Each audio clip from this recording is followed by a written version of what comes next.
Hello and welcome to CCK Live. My name is Jenna Zelmer. I am one of the attorneys here at Chisholm and Kilpatrick, who works primarily at the Court of Appeals for Veterans Claims, working on veterans benefits appeals. And joining me today are Brandon Paiva and Rachel Foster, who practice primarily at the VA, representing veterans in obtaining those benefits.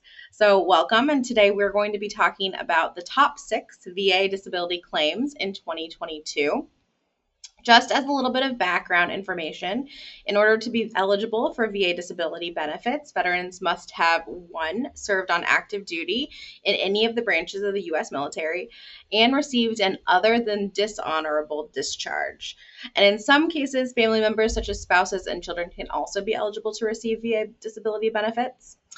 According to VA, disability can either be a physical condition or a psychiatric condition, and veterans can file claims for VA disability benefits for any condition they believe is due to their time in service. So, with that background, there are certain conditions that are particularly common among veterans, regardless of their branch of service. And today we're going to be talking about those top 6 most common VA disability claims. As always, you can find more information on our website, and we will link some links to the blog below in the comments. So if you can learn more about this at your own leisure. But to kick it off, Rachel, let's talk about the top disability claim, PTSD. Yes, so PTSD, or post-traumatic stress disorder, is a mental health condition that results from experiencing a distressing, shocking, or otherwise traumatic event. The symptoms and severity of PTSD can vary from person to person, but the most common symptoms include re-experiencing the trauma through intrusive, distressing recollections of the event, flashbacks, and nightmares. Can also include emotional numbness and avoidance of places, people, and activities that are reminders of the trauma. And third, it can also result in hyperarousal that can manifest as difficulty sleeping and difficulty concentrating, feeling jumpy, and being easily irritated and angered. We have a lot of videos that discuss PTSD specifically, but as a quick overview, in order to establish service connection for PTSD, veterans must verify an in-service stressor that they believe caused their PTSD. This must be corroborated through evidence such as lay statements detailing the occurrence. VA rates PTSD under the Schedule of Ratings for Mental Disorders, so 38 CFR, Section 4.130, and its diagnostic code is 9411, and they can receive different ratings at 0, 30, 50, 70, or 100%. The ratings for PTSD are based on the level of social and occupational impairment, as well as the frequency, duration, and severity of those symptoms. Great. Thanks, Rachel. And like you said, we have a lot of veterans who have PTSD, and so we have a lot of information on our website and on our blog about PTSD. So if that's something that you think you have, or if you already are service connected for it and are looking for a higher rating, I would encourage you to look at our website. Brandon, let's go on to the second top disability claim. Thanks, Jenna. So kind of the second top most common VA disability that we typically see, at least in our practice, is what's called lumbosacral and cervical strain, so essentially back pain or back conditions. Veterans often suffer from back pain, which is usually caused by a variety of back conditions, such as a lumbosacral strain or cervical strains. The lumbar part of the spine being the lower part of the spine, the cervical part of the spine being closer to the neck, closer to the top of the back sort of area. Now, veterans generally attend a C&P examination or a compensation and pension examination to measure how far they can bend forwards, backwards, and even side to side. Essentially, VA will determine the severity of a veteran's back condition solely based on the range of motion that is measured by the examiner. So essentially, how far can you bend forward? How far can you bend backwards? How far can you bend to the side and to the side? And then sort of determine the severity based on those numbers, or how far a veteran can kind of move his or her back. VA rates back conditions such as the lumbar and cervical strain under 38 CFR 4.71A, Schedule of Ratings, which is the musculoskeletal system, and the criteria is largely based on a veteran's range of motion, like I had said. Typically, and very similar to most other service-connected conditions with the back condition, VA has sort of a rating scale that goes from 0 to 100%. Great. Thanks, Brandon. And following along with the lumbosacral and cervical strain, another common disability claim is for a different orthopedic condition, which is limitation of motion of the knee. We have a ton of veterans who have knee disabilities. Limitation of flexion specifically is the most common, but you can also have limitation of extension and a bunch of other different separate ratings based on different knee disability manifestations. But limitation of flexion is the range of motion of the knee as the veteran moves it or curls it inward towards the body. So if you think about doing either a lunge or, just when you're sitting down, when your knee is in that kind of 90-degree position.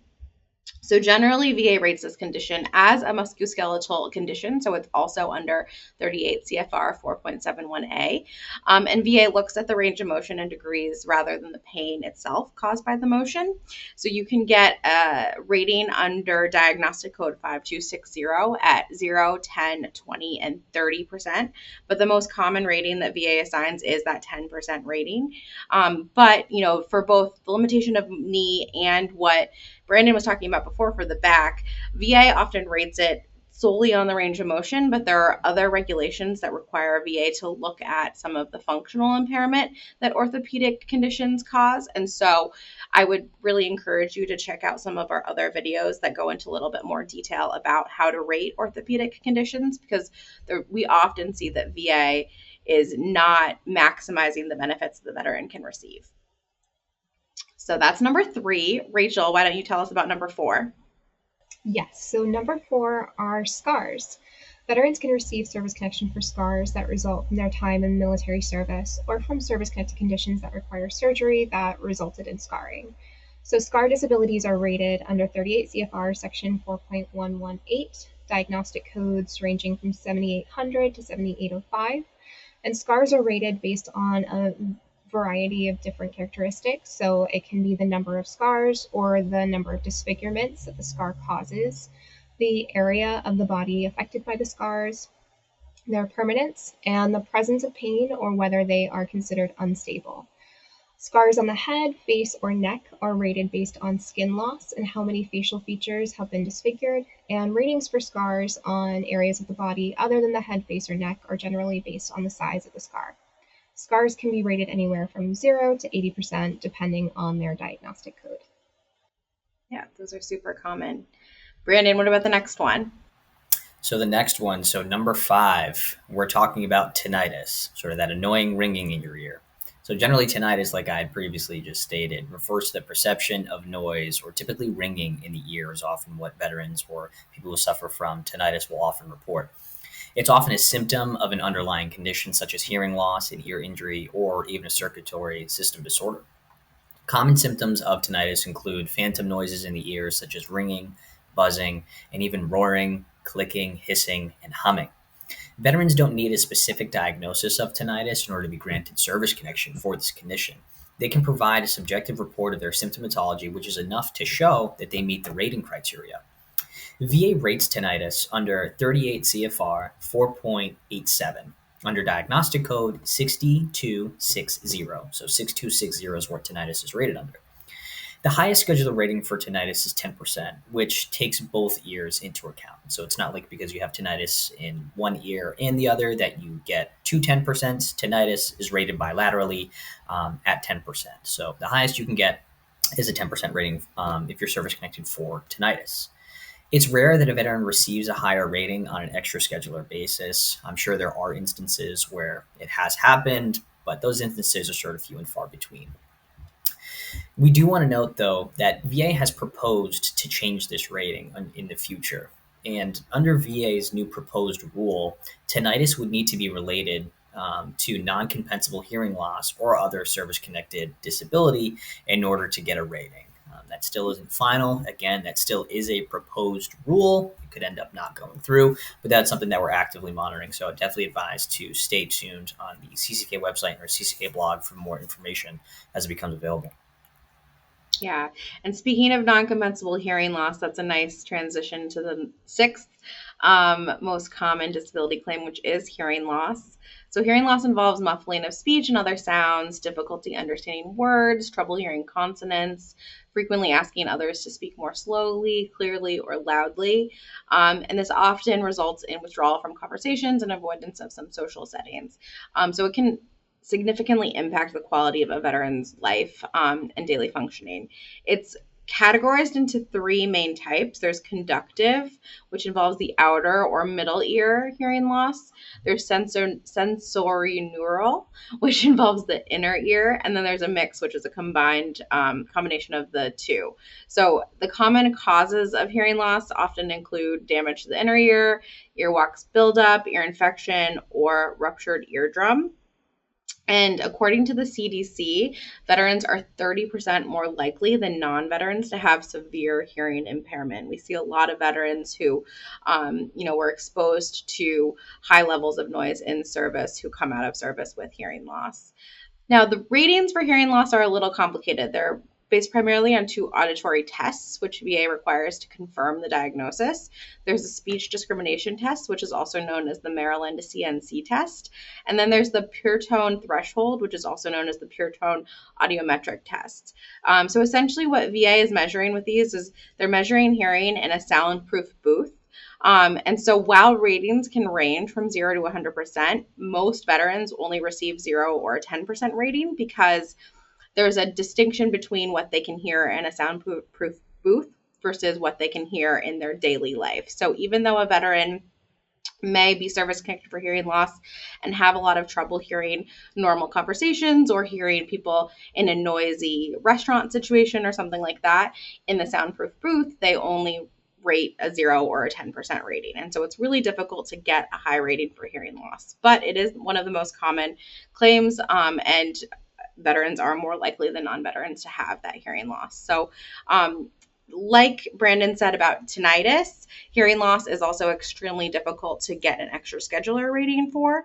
But sometimes, if hearing loss develops into non-hearing related symptoms, such as, a psychiatric disability, depression, something like that, there's a possibility that you could get secondary service connection or, separate ratings. And so if that's something that you think, is something that's happening to you, I would encourage you to check out our website. We have a lot of information on separate ratings, extra scheduler ratings, and kind of what we think is the unfairness of a hearing loss rating. So that takes us to the end of our presentation today. Those are the top 6. Thank you all so much for tuning in.